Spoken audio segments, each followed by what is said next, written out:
Kia ora, Kieran, and welcome to day one of the Advent calendar. How's it going? Very good. Good to be here. Great to have you here. We are drinking your beer, Baby Grand, today. Have you got one of these on hand? I haven't actually, but I have got something else in my glass just so that I was imbibing it along with you, but I haven't actually Lovely. got one. Well, you drank enough of this beer, so I'm sure you're going to be fine for the drink along to be able I, to I probably have drunk more of that beer than anyone else. That's true. chat a little bit about it. Thanks so much for joining us all. Obviously, you know the Advent calendar is one of the most exciting times of year for all of us. And I know there have been big changes at North End. It's a whole new era at North End. So you're no longer brewing there, but you're the guy that brewed this beer.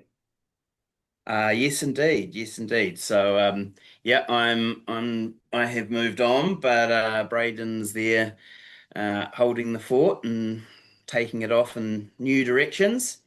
Yeah, and so Baby Grand was the first of our barrel beers back in the day. A Flanders Red Brown, a old Bruin, and yeah, it's come through several several different vintages and moved from glass into can as was the trend of the market. And yeah, this probably the last vintage, but pretty good that it's going out to everyone for Advent.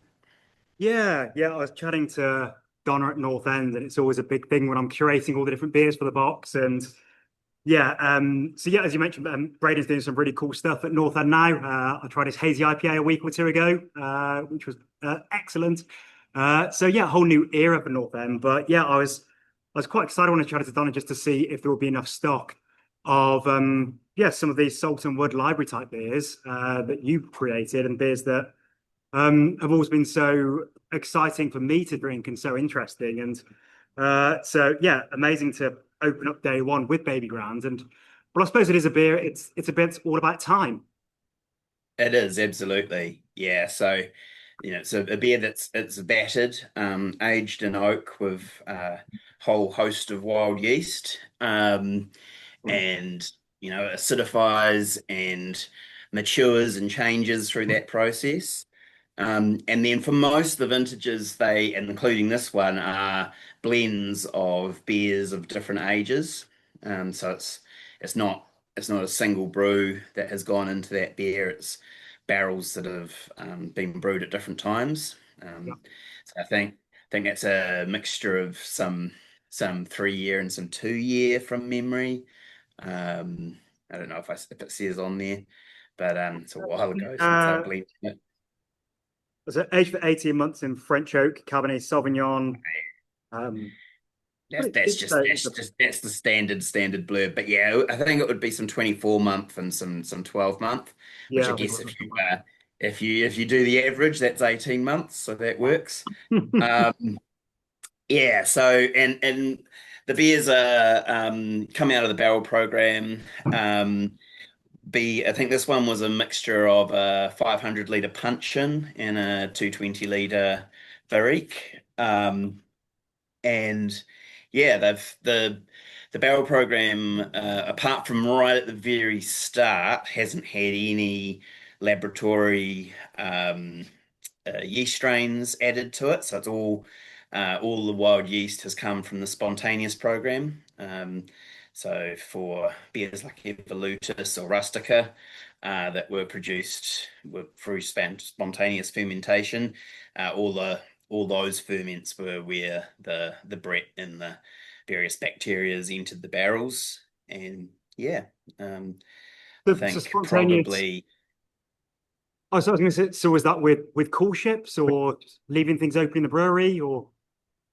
So it's we always use a sort of sourdough starter method. So we would take a small amount of wort, put it into an open keg, leave it either outside in the brewery overnight or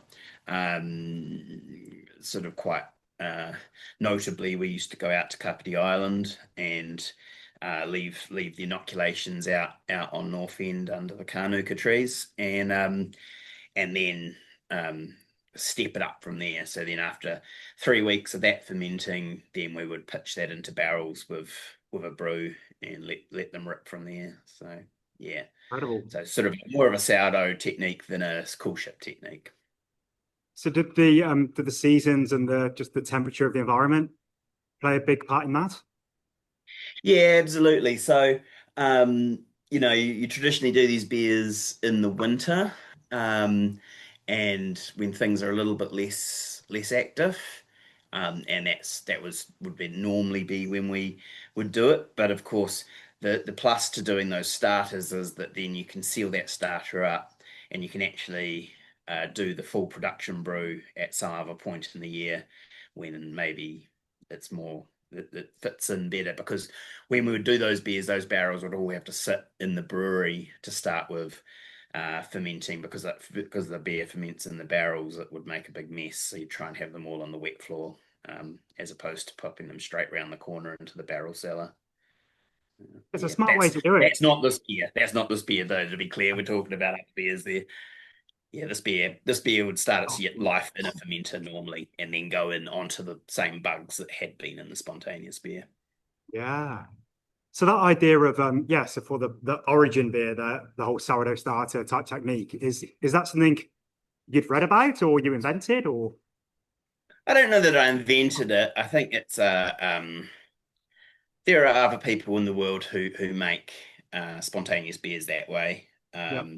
But I don't. Yeah, we just came up with it as our way of making the beer. I can't hold anyone up that I emulated, but I also wouldn't claim to be the first one to do it.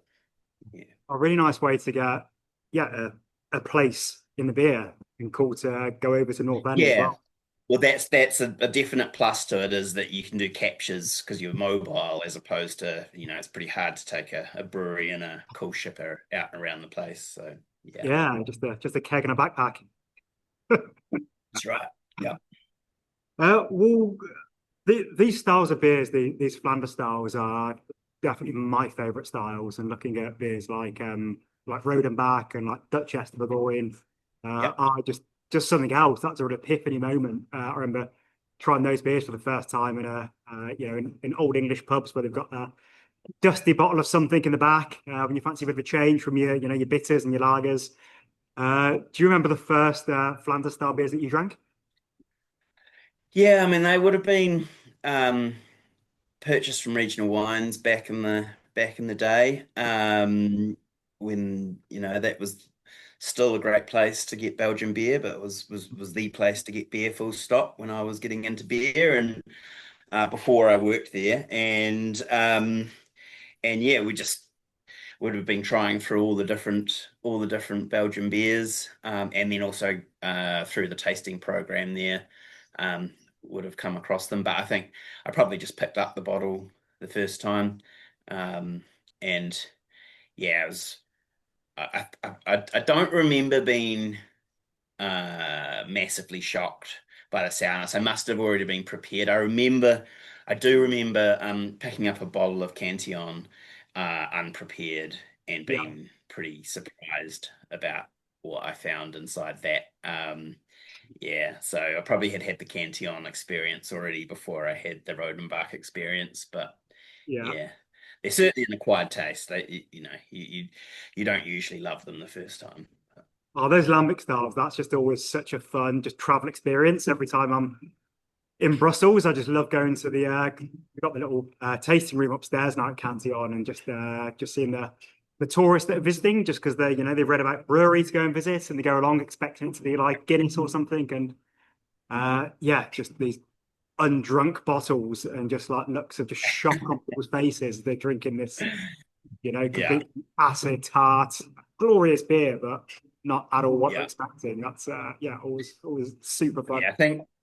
I think if you look on the can, we changed it on this vintage to have sour in the description, because Yes. prior to that it just said Flanders Red Ale, and people kept seeing on Facebook people buying it in a flight of red IPAs, um, Yeah. and then been pretty venomously negative about the beer, thinking it was going to be a red IPA, and Yeah. obviously it's as far from that as you're going to get. So yeah, Yeah. This is definitely not tall poppy. no, no, And a beer that goes really well with cheese. yeah. So I mean that's my background before sales and brewing was a cheesemonger, and yeah, any uh, any beer that I brew, hopefully will find a cheese connection there somehow. And yeah, good acidity to cut through sort of fatty milk solids, and particularly something a little bit funky goes pretty well with it.